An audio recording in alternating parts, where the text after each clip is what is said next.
Srimad Bhagavatam Puranam Amalam Yad Vaishnavanam Priyam Yasmin Paramahamsam Jnanam Amalam Yasmin Paramahamsam Jnanam Amalam Yad Vaishnavanam Priyam Atra Jnana Viraga Sahitam Naishkamyam Avishkitam Tat Shrinvan Supartan Vicharana Param Vimochendaraha. The Srimad Bhagavatam is the spotless Purana. It means there's no dharma, artha, kama or moksha, at least in the mundanely conceived sense, in the conventional sense. Herein is described only pure devotional service to Krishna. Srimad Bhagavatam therefore is very dear to the Vaishnavas. Yasmin Paramahamsam Amalam.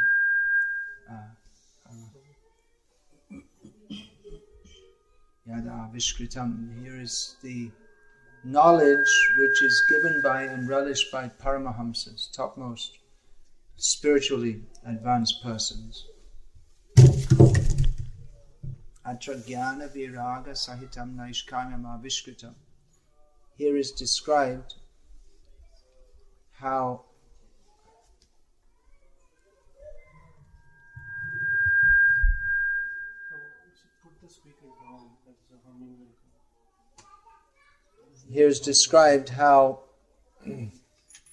knowledge and renunciation are employed so that one can act in this world in the service of Krishna without being entangled in this material world.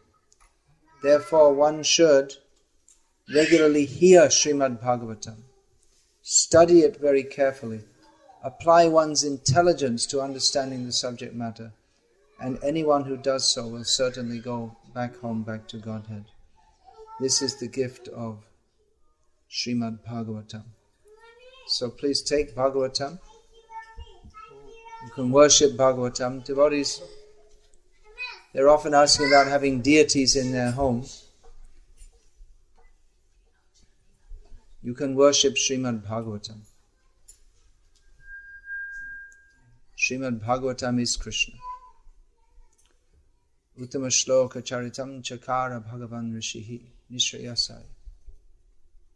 The Srimad Bhagavatam describes the character of this Supreme Personality of Godhead who is glorified in the greatest verses. So please read, study, take it very seriously. Srimad Bhagavatam shouldn't be put in a bookshelf with all kinds of other books. How to lower your blood sugar, the 1 Minute Manager, the life story of Mahatma Gandhi, all the Srimad Bhagavatam should not be mixed with these. Srimad Bhagavatam is as worshipable as Krishna. The Srimad Bhagavatam should be very nicely covered so that this dust jacket doesn't get damaged. Now we have on the floor here, but please don't keep on the floor. Don't step over Srimad Bhagavatam. Don't think this is an ordinary book. You may think, well, it's just some paper and there are so many books and it's some more paper with printing on. But we should know that Srimad Bhagavatam is not an ordinary book. Srimad Bhagavatam is directly Krishna. And we can attain Krishna by studying Srimad Bhagavatam. Srila Prabhupada said that we should make Srimad Bhagavatam our life. So, it's more precious than life. Once, Srila Bhaktisiddhanta Saraswati Thakur was speaking at Mongir in Bihar, on the bank of the Ganga, when suddenly there was maybe an earthquake or something. There was a sudden rising of the water. So the whole area where he was speaking became flooded. It quickly came up and then went down again. So at that time he took the opportunity to speak on the Because the flood that comes at the time of Pralaya, as described in Srimad Bhagavatam and in other Puranas, because the Puranas, they describe the history of the universe. History means what? Description of the past. Right? But Srimad Bhagavatam also describes the future history. How can you say there's... What does that mean? It doesn't make any sense. Future history. But what is the past is the future, and what is the future is the past. We're trained in due to Western education, we're trained to think that time is linear. There's a beginning and an end, and then it's just everything in the past and everything in the future. And that's why they have an idea. God created the world and then it'll all finish at some point in time, which is true. But what they don't know is that when the world finishes, it begins again.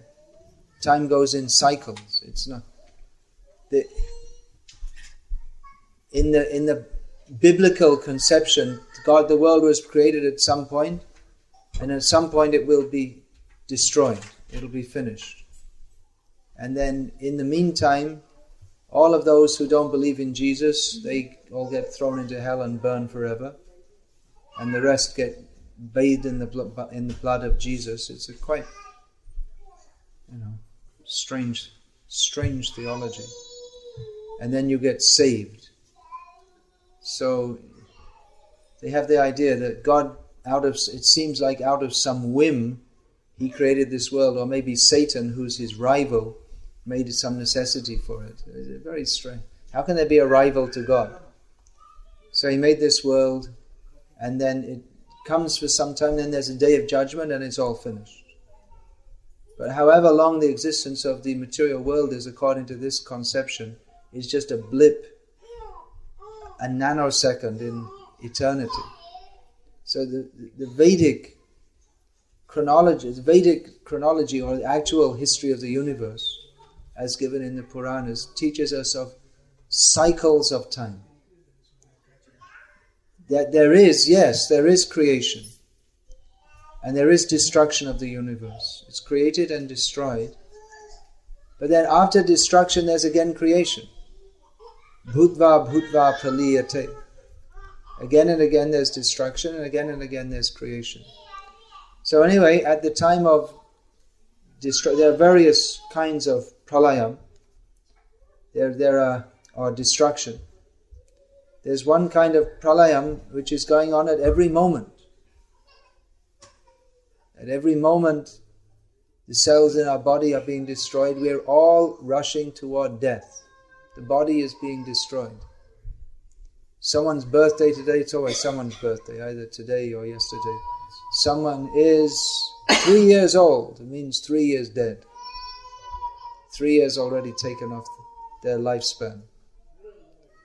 I often say that to people, you're all going to die soon. And they get upset. Oh, Swami came to our house and told us we're all going to die soon. He's supposed to bless us with long life. Ayushman bhava. But however Ayushman, however long-lived you may be, we all have to die soon. We're all going to... It's not a curse. If I tell you you're all going to die soon, it's not a curse. It's just a pronouncement of reality. We're all going to die soon. You have a nice house? How long will the house remain? Probably longer than we will.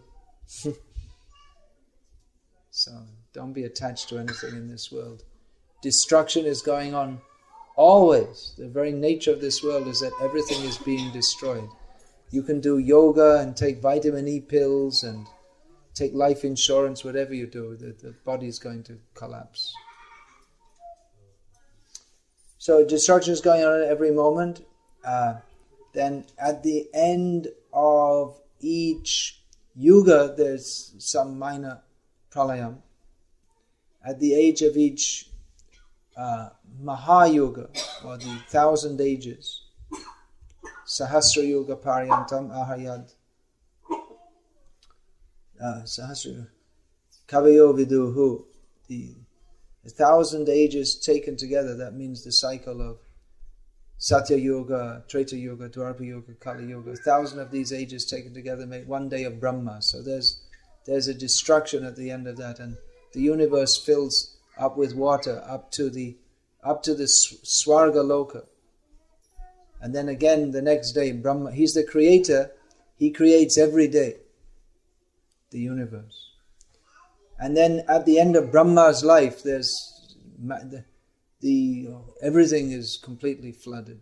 At the end of the day of Brahma, it's flooded, the universe is flooded up to the as far as the heavenly planets, and the planets above that, that is the Tapaloka, Mahaloka, Janaloka, Satyaloka, the planets of the rishis, they remain uninundated. But at the time of Brahma's death, the whole universe is completely destroyed. Everything is flooded. All the universes, the multiple universes, there's not just one universe, but multiple universes, they enter into the body of Lord Mahavishnu. So flood, there's devastation, there's flooding. So with a flash flood, Srila Bhaktisiddhanta Saraswati Thakur took the opportunity to speak of flood and destruction. He said that if you're caught in the flood of destruction, then hold on to 3 books. Bhagavad Gita, Srimad Bhagavatam, and Sri Chaitanya Charitamrita. Keep these with you. You can let go of everything else. Of course, your bead bag will be around your neck. So always keep your bead bag with you. You never know. Don't leave it behind.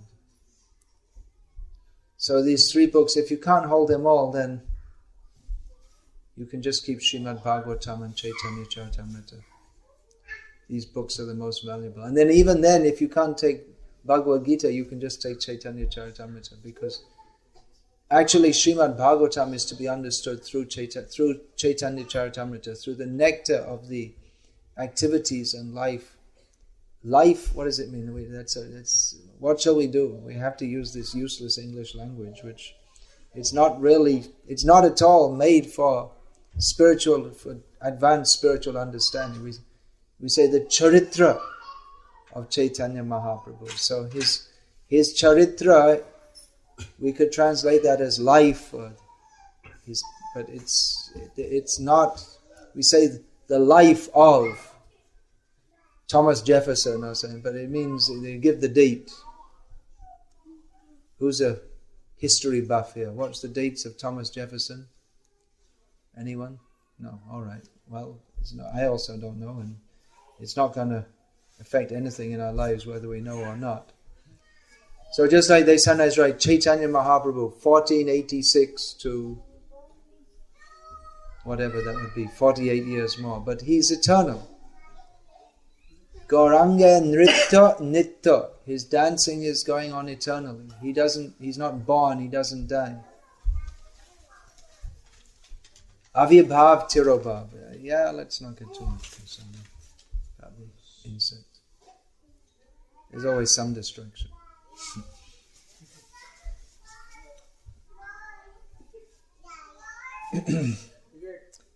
So through Chaitanya Charitamrita we can actually understand Srimad Bhagavatam. Therefore, at the beginning of, or as the introduction to Srila Prabhupada's exposition of Srimad Bhagavatam, he has given a brief overview of the teachings and pastimes of Sri Chaitanya Mahaprabhu. Sri Chaitanya Charitamrita is based on Srimad Bhagavatam, gives the essence of Srimad Bhagavatam. Quotes, there are many quotes from many Shastras in there. Mostly, more than half the quotes are from Srimad Bhagavatam. And the whole of Chaitanya Mahaprabhu's Leela is based on his relishing of Srimad Bhagavatam. In Chaitanya Charitamrita we especially find how he's relishing the the pastimes of Krishna as described in the 10th canto of Bhagavatam, although elsewhere in Sri Chaitanya Bhagavat, we find that Chaitanya Mahaprabhu also took great pleasure in relishing Prahlad Charitra, Dhruva Charitra, the pastimes of Prahlad Maharaj and Dhruva Maharaj.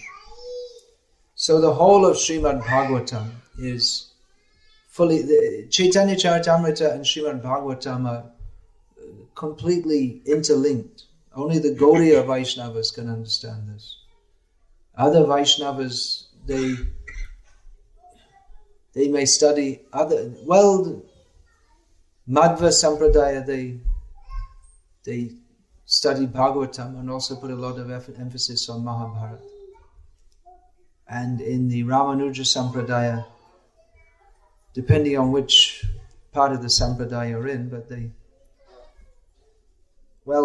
Vishnu Purana, they give a lot of importance to. And in the Ramanuja Sampradaya, there are commentaries on Srimad Bhagavatam, but they may, depending on which part of the Sampradaya you belong to, they may emphasize Shruti or otherwise the Divya Prabandham, which is called the Tamil Veda. In Vallabh Sampradaya, their emphasis is on Bhagavatam, 10th canto, and in Bhak Sampradaya also. But the actual gist or the deepest, the heart of Srimad Bhagavatam is understood through Chaitanya Mahaprabhu, who is the hero of both Bhagavatam and Chaitanya Charitamrita. He is hero and heroine combined. Sri Krishna Chaitanya, Radha Krishna Nahayana. So, in Srimad Bhagavatam, he is the Nayaka Shiramani, or the best of all heroes. And in Sri Chaitanya Charitam, he's taking the role of the Nayaka Shiromani, that he's in the mood of Srimati Radharani, who is searching after Krishna. So please study Srimad Bhagavatam. That can be Srimad Bhagavatam can be entered into fully by those who are receiving the mercy of Sri Chaitanya Mahaprabhu. Today I spoke for the first time with Chaitanya Priya Dasi, who expressed to me the desire to study Shastra. So that's a very good desire. Study Shastra. The essence of all Shastras here. Srimad Bhagavatam, which is Bhagavad Gita. What we learn in Bhagavad Gita is given in brief, the essence of all spiritual knowledge. And that same knowledge is given in an expanded form, in detail, in Srimad Bhagavatam. And then again, the essence is given in Chaitanya Charitamrita. So they're all interlinked, and they're inseparable. These three books plus one more, Bhakti Rasamrita Sindhu, Nectar of Devotion, Prabhupada said these four books are the most important. In the Nectar of Devotion, we have Srila Rupa Goswami's exposition of devotional service, showing how the bhakti is the prema pumarto mahan, that is the actual need of every jiva, of every living being, is to love Krishna. So that is given in Srimad Bhagavatam, with extensive quotes from Srimad Bhagavatam. He has established what is bhakti, how bhakti is relished? What are the processes to come to the stage of pure devotion? So these 4 books are important. So along with chanting 16 rounds minimum or more, minimum 16 rounds means minimum. Everyone should chant at least 64 rounds a day. But Srila Prabhupada has given us at least 16 rounds a day. And we should study Shastra and live Shastra. And in this way make our lives perfect. Yeah, today these devotees were taking their initiation vows. Chant 16 rounds, follow 4 regulated principles. That's the minimum. There are many other things understood that we have to do also. Reading Prabhupada, studying Prabhupada's books. Then we can understand what is reality. I'm just looking here at Krishna's, I have the Srimad Bhagavatam open, on Krishna's instructions to Uddhava in Uddhava Gita. You've all heard of Bhagavad Gita. There are other Gitas. Uddhava Gita is given in Bhagavatam 11th canto, which is actually more confidential than Bhagavad Gita. It's longer. There was not a time limit as there was in Bhagavad Gita. Of course, Krishna is time.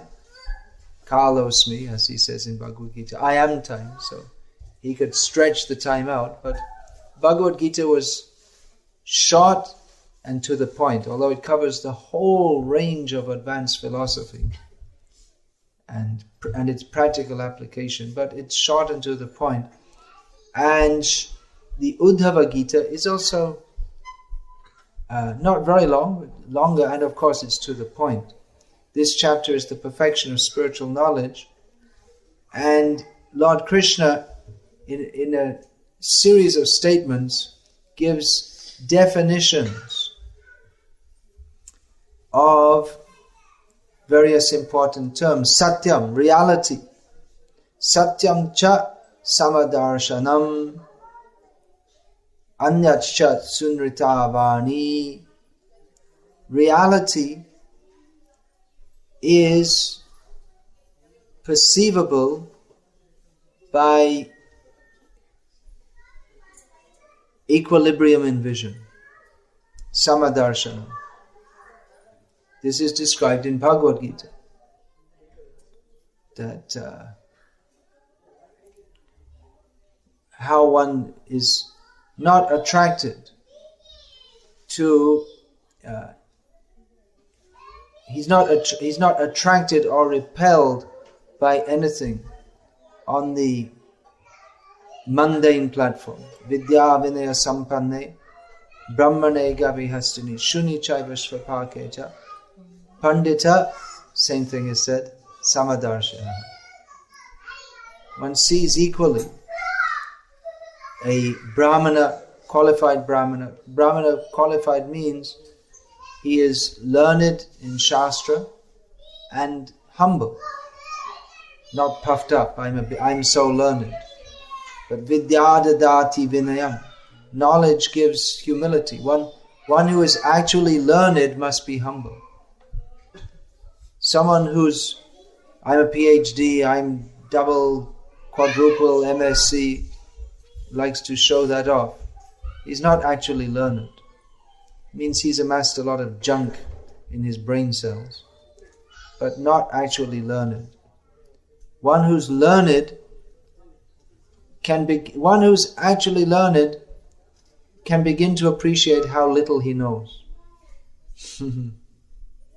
If one thinks, I know very much, it means he's a fool. Even if from the mundane perspective, he does know very much.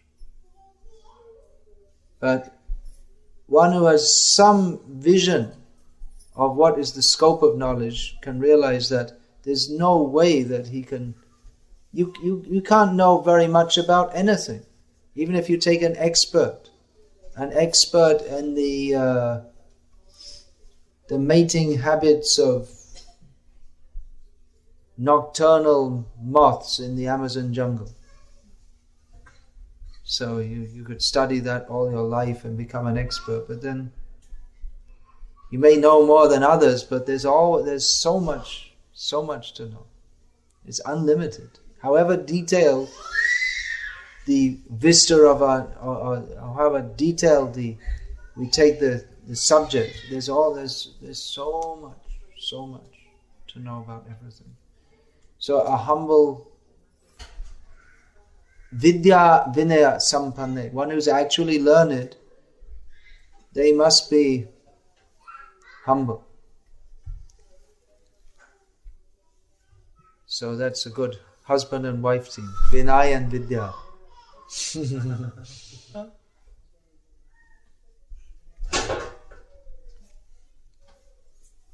Humility and knowledge. Knowledge without humility is obscene. It's simply one who wants to show how much they know and show it off. It's similar to the drunken people shouting in the street. It's vulgar. It's not sunrita vani, Lord Krishna says here. That satyam cha samadarshanam anyach cha sunrita vani. Sunrita vani means instruction or speech. Sunrita means very pleasing. So that is not very pleasing if one wants to show, I'm better than you, I know so much. But very pleasing is if one knows Krishna and wants to share that with others. So that is discussed here also. That is stated here. Dakshina jnana sandeshaha. Dakshina. What is the translation of Dakshina? Donation? That's not a good word. Charity. The idea of charity or donation means I'm in a superior position, I'm giving to someone less than me who requires it. I'm helping them. So someone came to me today and said, I'm giving a donation. Disciple. I said, you can't give a donation to me. If you give a donation, then you're not. If you think you're giving a donation, then you're not a disciple. Because you should think that everything belongs to the Guru. So you can make an offering. Dakshina means to make an offering. But you can give a donation to someone who's less. That yes, out of my kindness, I'm giving you a donation. But Dakshina means to make an offering, but then what can you give? Because everything, one should consider that everything that I have is simply by the mercy of the Guru. So it means to offer back that which we have received, that's all. We cannot give anything to the Guru except maybe problems. But that's But what we can give, what should be given, what is the best? Dakshina. Dakshina jnana sandeshaha. That we receive knowledge from Guru. Guru, it's not... there are so many parts of the Guru-disciple relationship. It's not just giving a meal, giving a garland, but one should receive also. One should receive knowledge, and out of gratefulness for receiving that knowledge, one should distribute that knowledge. Srila Prabhupada and Guru. Guru, it's not... there are so many parts of the Guru-disciple relationship. It's not just giving a meal, giving a garland, but one should receive also, is of unlimited significance. And we are limited beings. It is not possible to repay the debt that we have to the spiritual master. So Prabhupada wrote that you cannot repay the debt. But if at all you wish to repay, you can attempt to do so by distributing this knowledge that I have given to you. He was encouraging the devotees to distribute his books. So what can you offer? What can you offer to someone who has no material desires? And if one has material desires, then he's not fit to be guru. Then it becomes Guruvo Bahavo Santi Shishya Vitta Paharaka Durlabha Sadguru Devi Shishya Santapa Haraka.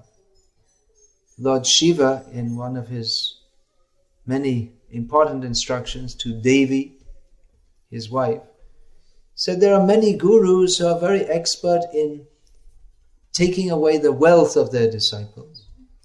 But there are very few who are actually capable of taking away their suffering. So Guru he takes away the suffering by giving transcendental knowledge, by which one can understand that there is no suffering.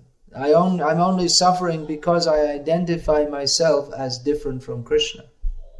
That is the cause. What is the suffering of material life? Birth, death, old age and disease. Janma mrityu jara vyadhi. Then adhyatmic, adibhotik, adidaivik, klesh. Miseries pertaining to the body and mind, miseries inflicted by other living beings, and miseries caused by natural disturbances. So these are the categories of suffering as we perceive them, but the actual suffering for the jiva, these are all symptoms only, actually. There's not the actual suffering. The actual suffering is our separation from Krishna. Because we are not fixed in Krishna consciousness. Which kind of klesh is this? Adibhotik klesh.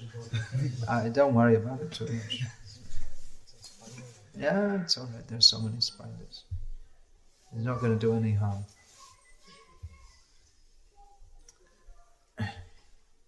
Not to you.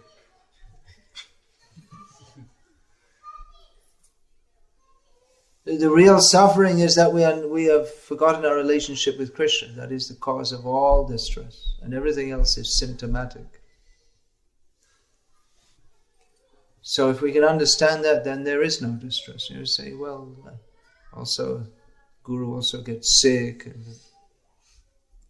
But the transcendental vision we get from Shastra, we understand that Joto Deko Vaishnava Beboha Duk Nischoyja Neho Taha Parananda Shuk. That one should know that this apparent, what we perceive with our materially contaminated vision as being the suffering of Vaishnavas. Oh, Guru is sick, Guru broke his leg. We should know that their apparent suffering is only another manifestation of their transcendental bliss. That's all. So that requires spiritual vision to see this. Spiritual vision is not, as is generally misconceived, some kind of hazy, vague, undefined, undefinable, inexpressible. And then we have so many adjectives. What's the noun? There is no noun because it's just. It's just. And then words fail. This is all nonsense. It's definable. The words are here in Shastra. There are words to describe the Supreme Absolute Truth.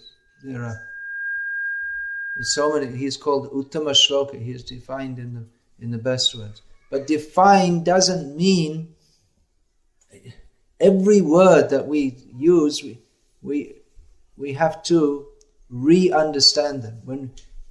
To define something means to limit it. Therefore we think there are no words to describe the truth because it's unlimited, therefore it's undefinable. But if we say unlimited, that's already a definition.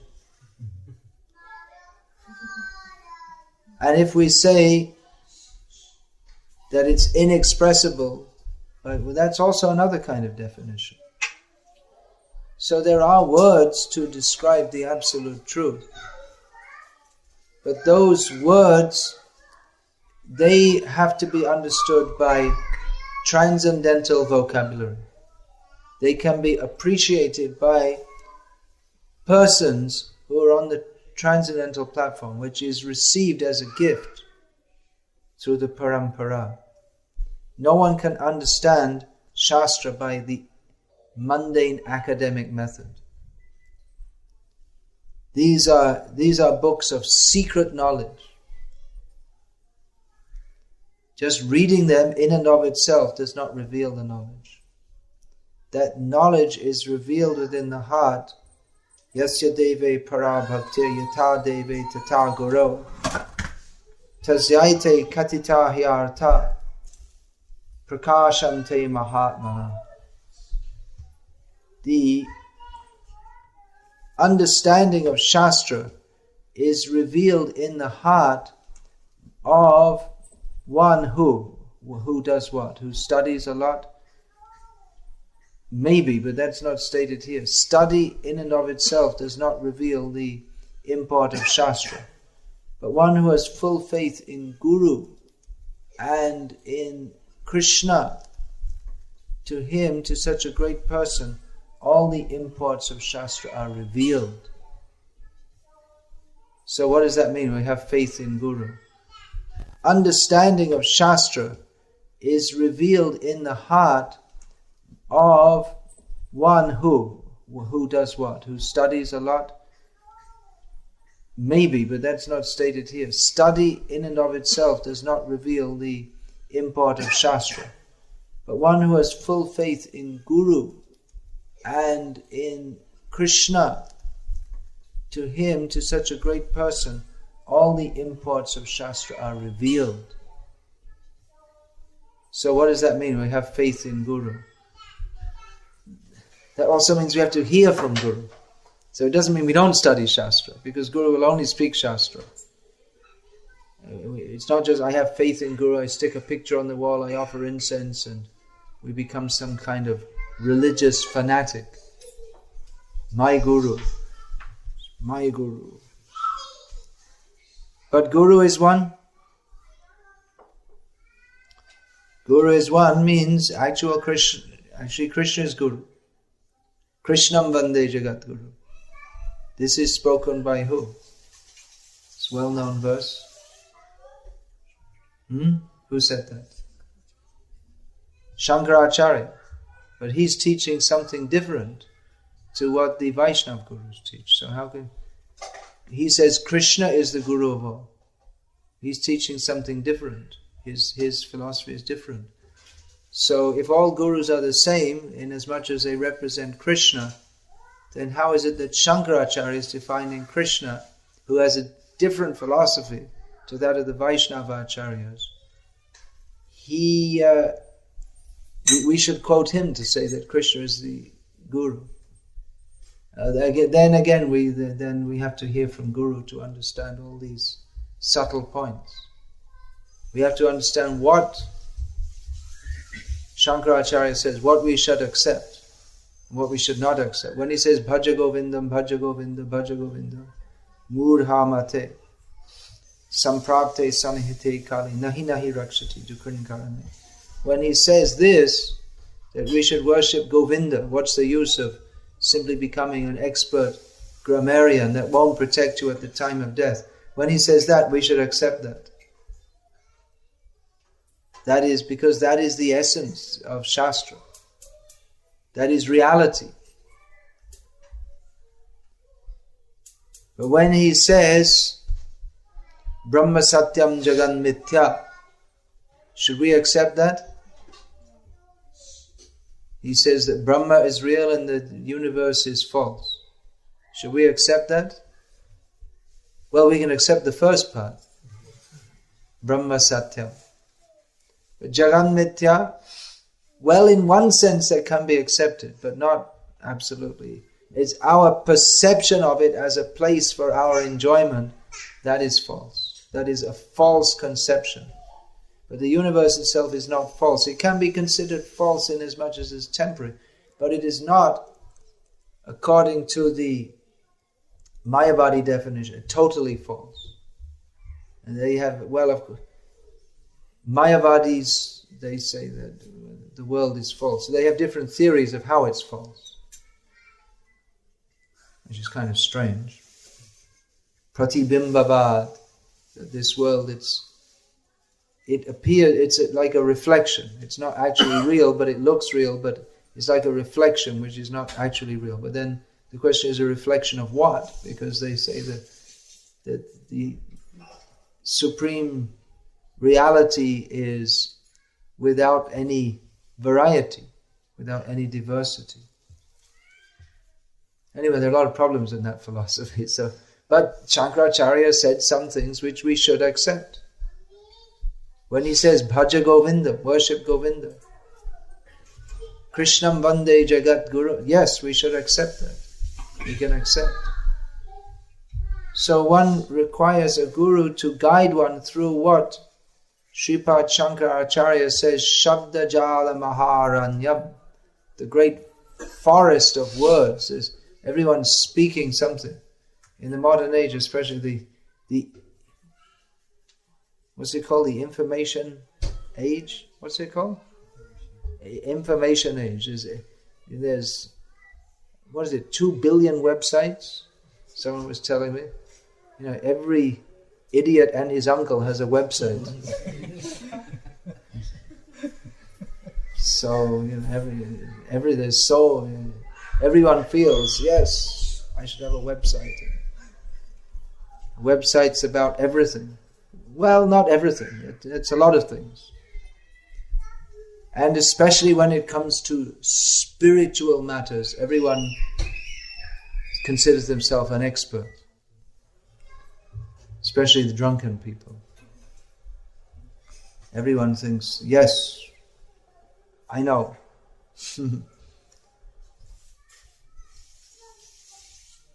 Few days or weeks ago, I just came after Mangalarti in our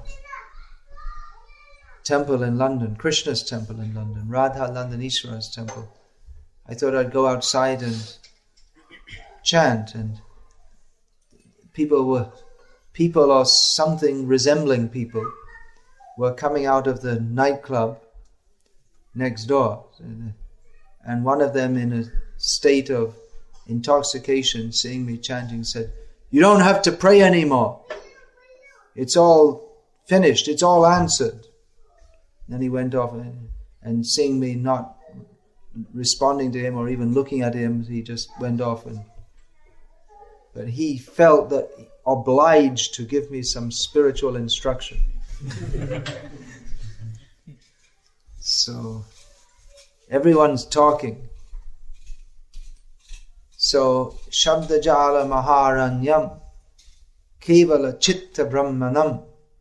This the impersonalists, they like to say, oh, it's all only words. Only words? Well, words are very important. By words relay concepts, words relay the conceptual form of a reality that they describe. Of course, according to the Mayavadis, there is no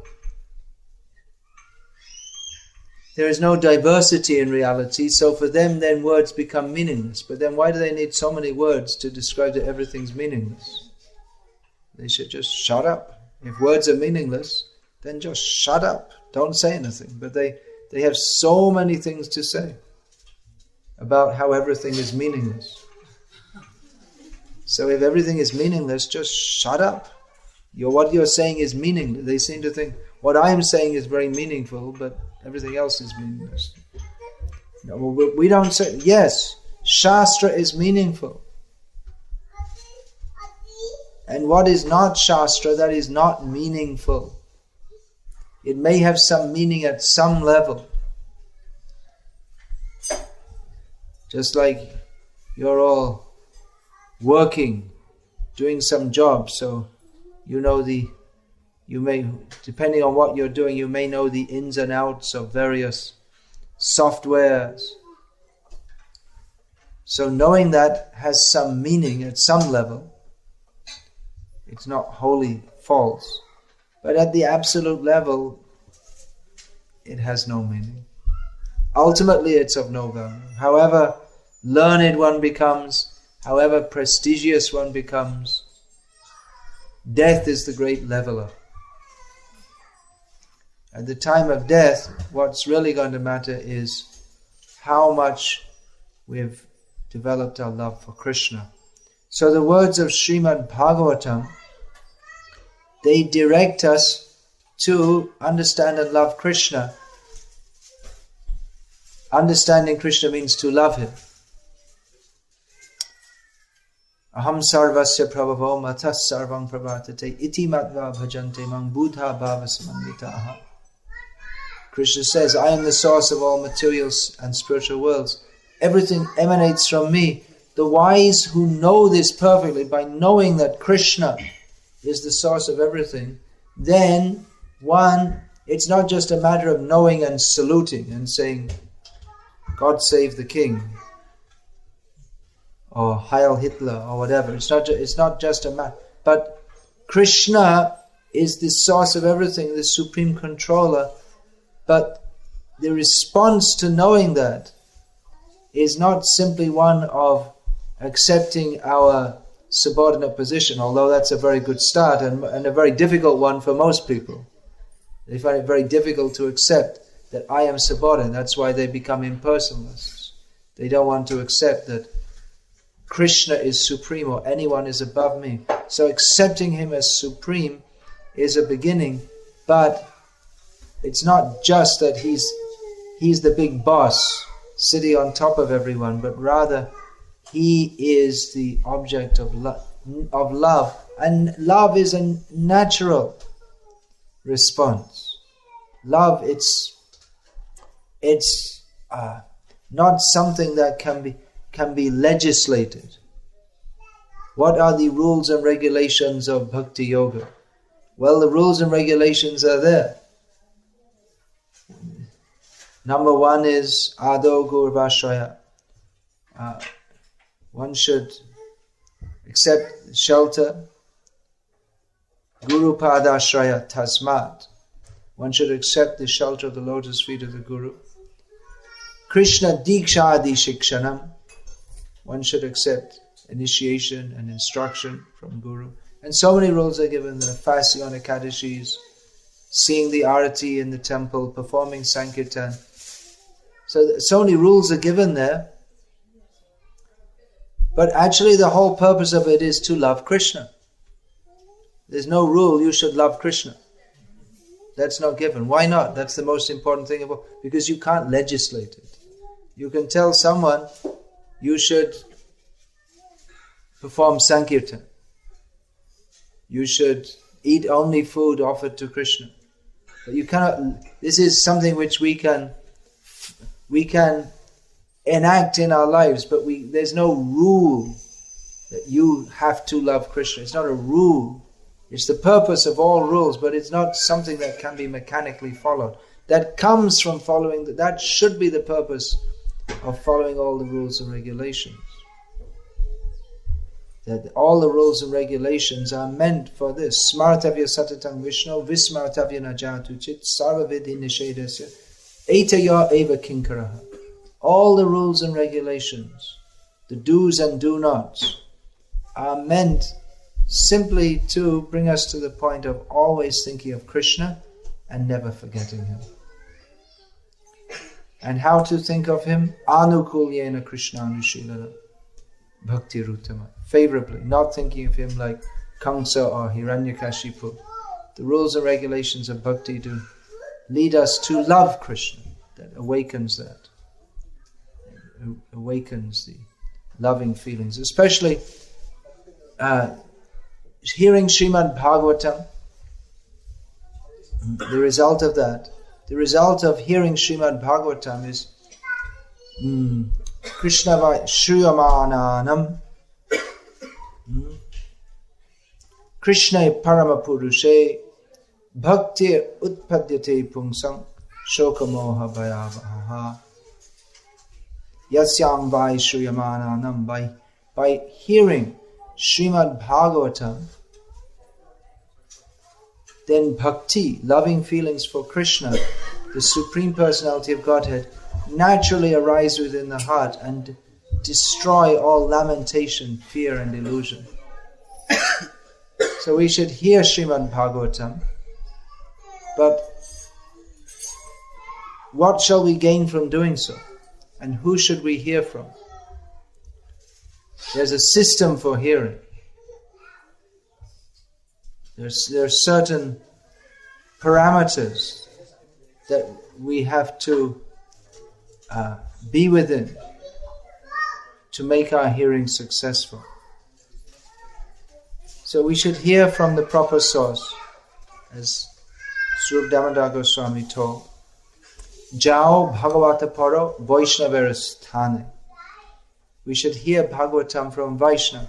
Vaishnava means one who is Bhagavat. Srimad Bhagavatam is Bhagavat and Vaishnava is Bhagavat. Ek Bhagavata Baro Bhagavata Shastra or Bhagavat Bhakta Bhakti Rasa Patra. There are two kinds of Bhagavats. There is the great Bhagavat, is the Srimad Bhagavat Shastra, scripture. And another is the devotee who is the receptacle, or who is experiencing the bhakti ras, which is the whole purpose of Srimad Bhagavatam, Rasa Shastra. Pivata Bhagavatam Rasamalayam Muhuraho Rasika Bhuvi Bhavaka. We're enjoined to regularly relish the rasa of Srimad Bhagavatam. Now we can only relish the rasa, or the taste, or the wonderful feelings which are awakened from Srimad Bhagavatam, if we actually enter the mood of bhakti to Krishna. But what is that bhakti? How is that? If we hear Srimad Bhagavatam from someone who doesn't actually understand Krishna, they may understand in an academic way or an impersonal way. If we hear from the wrong source, we may be attracted to hear from someone who is very scholarly, but who doesn't actually have bhakti in their heart. Then we won't also get bhakti. Words, they convey concepts. For one who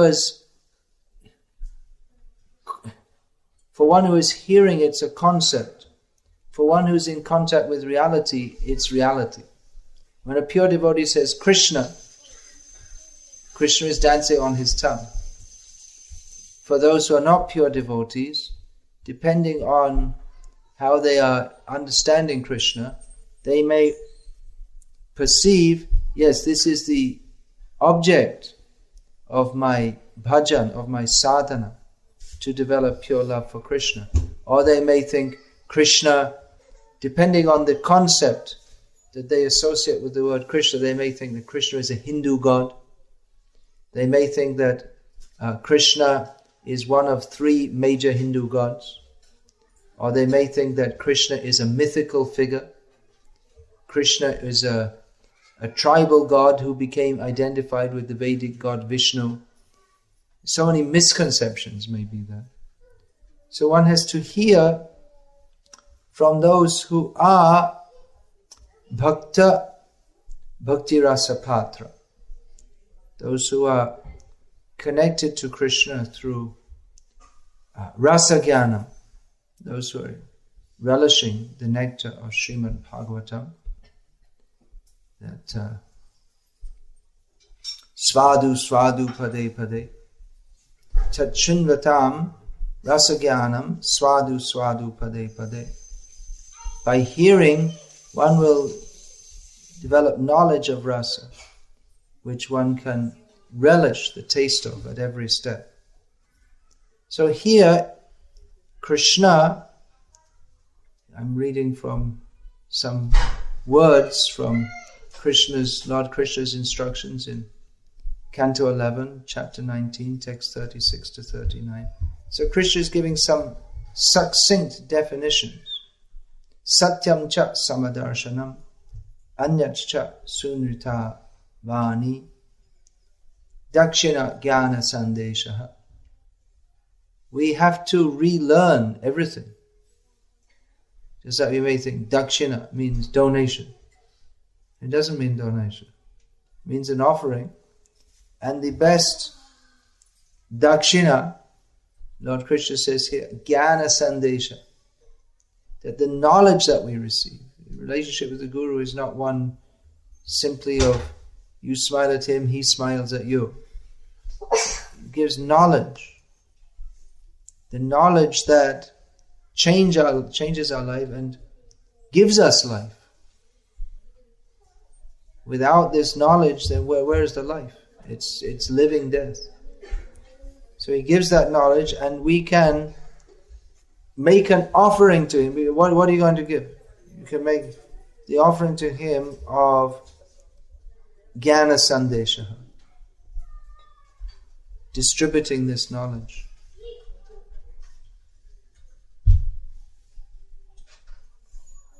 It's also important for householders to give some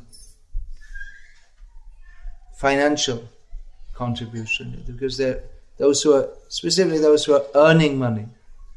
It's an important part of dharma or Vedic dharma that those who are earning money, they must give charity, because otherwise you tend to think it's all mine.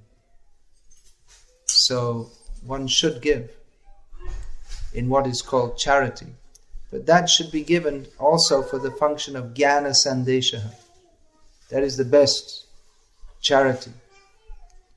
Giving money for building hospitals so that people can be treated for diseases which they got by forgetting Krishna, so that they can become healthy enough to go back and go on enthusiastically forgetting Krishna. Such hospitals are a form of violence to the jiva. It's not helping them. It's actually helping them go in the wrong direction. So, real charity should be given, or financial contribution should be given for the sake of Jnana Sandesha, preaching Krishna consciousness. So all these words have to be defined properly. Bhakti, Krishna consciousness is bhakti. We say bhakti, yes, I'm also doing bhakti, but what is bhakti? People generally think of bhakti as you do some kirtans and some bhajans and you choose some different gods. But bhakti means savai pung sang paro dharmo yato bhaktir adhok saje ahaituki apratihata yayatmasu prasidati. Bhakti means that which is fully focused on the transcendent Lord, who is not an object of our imagination.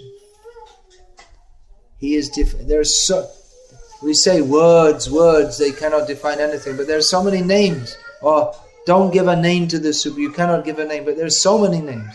We cannot fully understand the Supreme. And we may think that, well, if you give a name, it defines him, it limits him. But no, because he has unlimited names, one name will only indicate some aspect of his greatness. So if we give a name to something, it limits it. But then Krishna himself is called Ananta. There is no end. So if we give the name Vangshidhari, who's holding a flute? So you say, well, there's so many people holding a flute. But then that's Gopal, yeah, but cowherd boy. But there are so many cowherd boys who hold flute. So he's Nanda Nandana. He's the son of Nanda Maharaj who's holding a flute. But then how can you say he's God? But then there's so many names.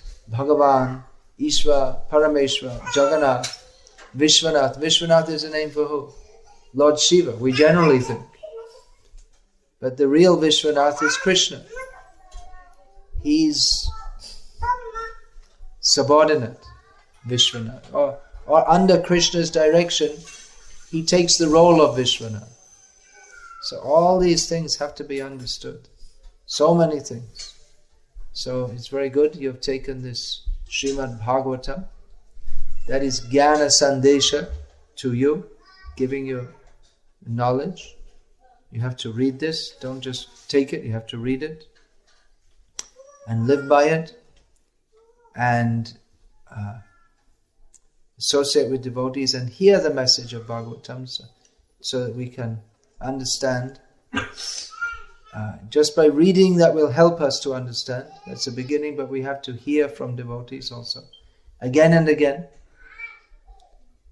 That will help us to make advancement in Krishna consciousness. And nothing else can help us in any other way, because the only real benefit in life that we will understand from Bhagavatam is to reawaken, or if we can reawaken our dormant Krishna consciousness. So, Shrinvatang Shadhya Nityam Grinatas Chashvate Ishtitam Kalena Nati Dirghena Bhagavan Vishate Hridi. Go on hearing with faith regularly, accepting this knowledge, endeavoring to understand it. For one who does this, then Kalena Nati Dirghena, within not a very long time, Bhagavan will be manifested within his heart. This is the promise of studying Srimad Bhagavatam. So please study. Those of you who don't have Srimad Bhagavatam in your home, please place an order. They're out of print at the moment. But take Srimad Bhagavatam. Much more important means unlimitedly important, more important than getting the latest, greatest, best TV is to get Srimad Bhagavatam. And much, much more important than getting a house, a comfortable house, is to get Srimad Bhagavatam. If at all you get a house, you should get a house for reading Srimad Bhagavatam. That's the main purpose of having a house. Some place where you can keep the Bhagavatam nicely and study it. Otherwise there's no need to have a house. You can look after your children under a tree. But you need a house for the Bhagavatam, actually. Without the Bhagavatam, your house is no better than the snakes are living in holes. So that, or the crocodiles, they also live in holes that you can see on the Ganga. The crocodiles, they build holes. So your home sweet home is like that of crocodile, which comes out and snaps. So envious creatures. Without taking this knowledge of Krishna consciousness, we're simply cultivating Kam, Krodh, Lobh, Moha, Mada, Matsarya, all the bad qualities that drag us to hell. But by studying Srimad Bhagavatam and living according to Srimad Bhagavatam, then we become purified. Then it's worthwhile to have a house. Otherwise, that house is simply the prison by which we become bound more and more in material life. So Hare Krishna, there's a lot more to say about this, and speaking will continue to go on eternally. Let us discuss Srimad Bhagavatam eternally. It's the eternal function of the Bhagavatas to discuss subject matter of Srimad Bhagavatam, which is Sambandha Abhideya Prayojan. Please keep your feet away from Bhagavatam, Mridangas, and all the paraphernalia of the Lord, which is non-different from Him. So, discussion should go on eternally of what is our relationship with the Supreme Lord, how we are to serve Him, and what is the result of serving Him. But at this point, I shall bring this discussion to an end and request you to all please study Srimad Bhagavatam. Don't waste your valuable human form of life. Study and preach the message of Bhagavatam. Hare Krishna. Any question about this?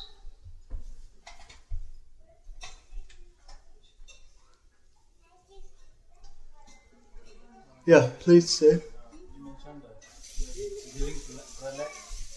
During Pralayam. Yeah, one day of at the end of Brahma's life, all the universes are they undergo Pralayam. Yeah, at the end of Brahma's life. They all the Brahmas die simultaneously, and then all the planets get flooded, and all the universes which are expanded from seed form, they all collapse and enter again into the hair follicles of Mahavishnu. So all universes they get created and destroyed simultaneously? More or less simultaneously, yeah. Although they may come out at slightly different times from the hair follicles of Mahavishnu. But more or less, the whole material manifestation is manifested at the same time. Same time means according to Mahavishnu, same time. Within one breathing, within one breath of him, but that's a long time.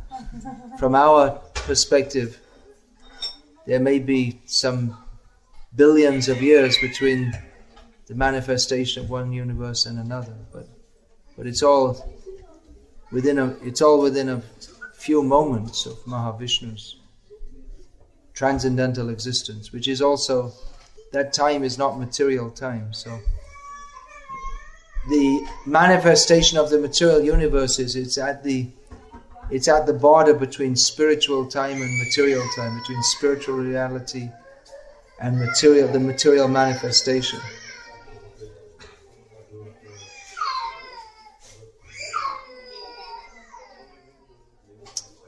Any other question?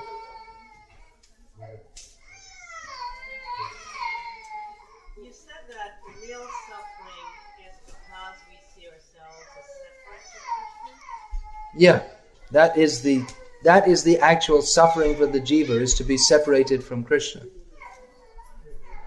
And everything else is just manifestations of that. Can you recommend how to change that vision? And how would you To change the vision of considering that suffering is anything else but our separation from Krishna. No, to change the vision of our separation from Krishna. The vision that we have of being separate from Krishna. How we can change it? Well, the whole process of Bhakti Yoga is meant for that. That I was just quoting that verse. There's one of many verses which describes that. Yasyang vaishyamananam Krishna parama purushe bhaktir utpadyate pungsa shoka moha bhayavaha. So there, in this verse, three prominent phases of material miseries are mentioned. Shoka, lamentation; moha, illusion; and bhaya, fear. So all these become destroyed by one who hears Srimad Bhagavatam and consequently develops love for Krishna.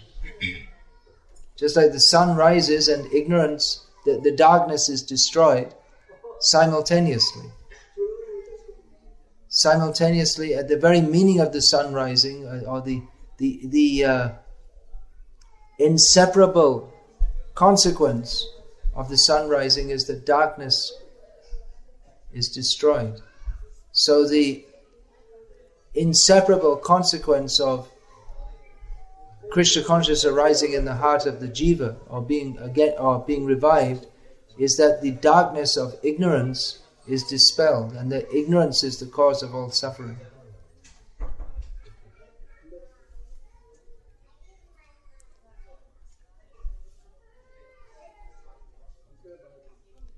That doesn't mean that we abandon all forms of intermediate distress relief. If someone's cutting the vegetables here and they cut their finger accidentally, then we should apply a bandage. We don't say, well, it's all an illusion. In one sense it is, but in another sense, pain is felt. So that should be treated. But at the same time, a pure devotee realizes that any apparent suffering, he has a completely different vision of it to that of a materialist. That vision raises us above the material platform. But that requires spiritual advancement. We say like that, but when you get a toothache, it hurts, right?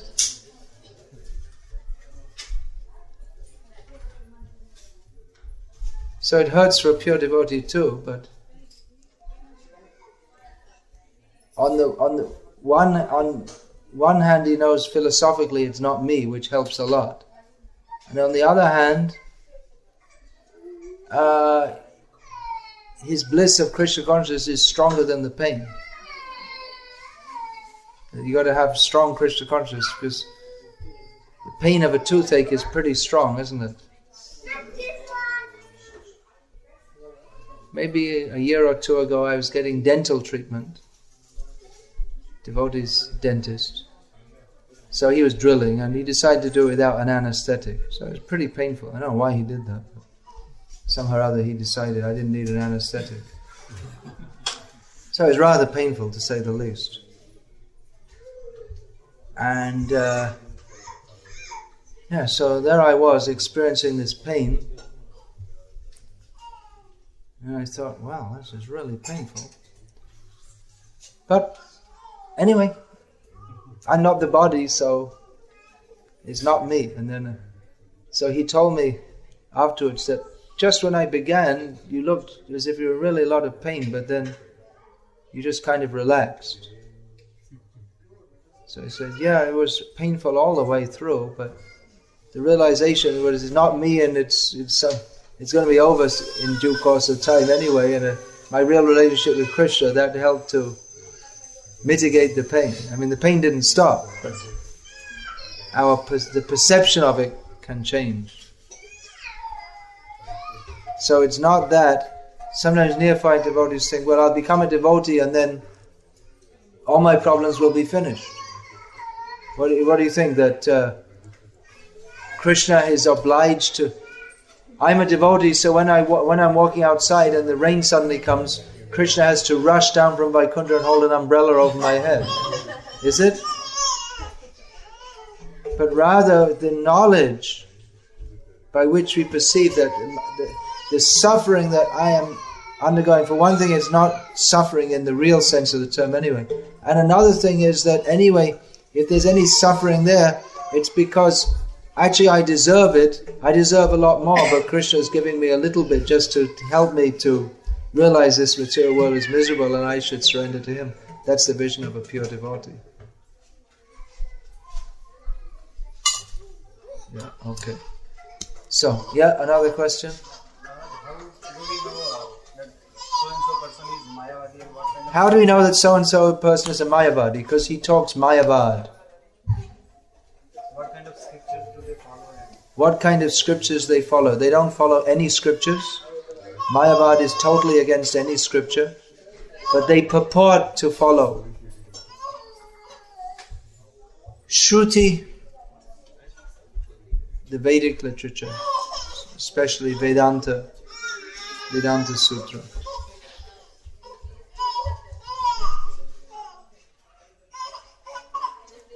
When someone says everything is one and I am God and we're all God and everything, then you know they're a Mayavadi.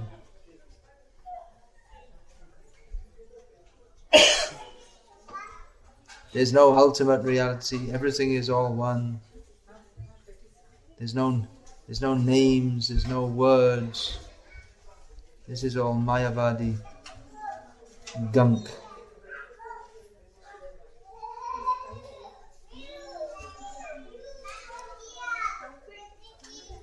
Mayavadis do things like they all hold hands and meditate on the light. And then they say peace.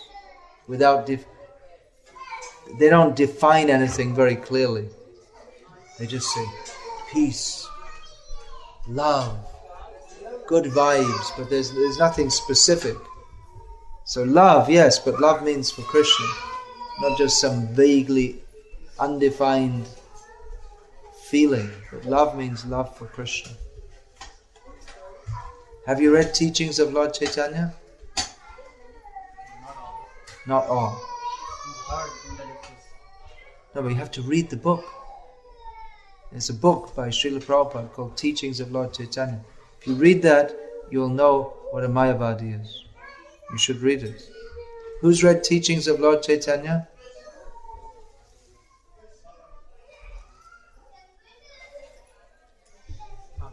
Not fully, that means a little bit. You should all read. Prabhupada wrote that this is our most important contribution to human society, this book. You should read this.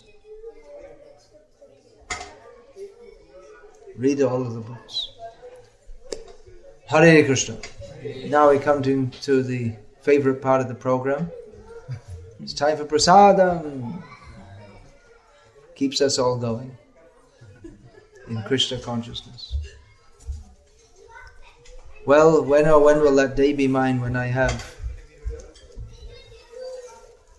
more taste for Srimad Bhagavatam than for prasadam? We're praying for that day. Prasadam is Krishna's mercy. Srimad Bhagavatam is Krishna's mercy. So, please take these books and worship these books by studying them. Don't just leave them in the box.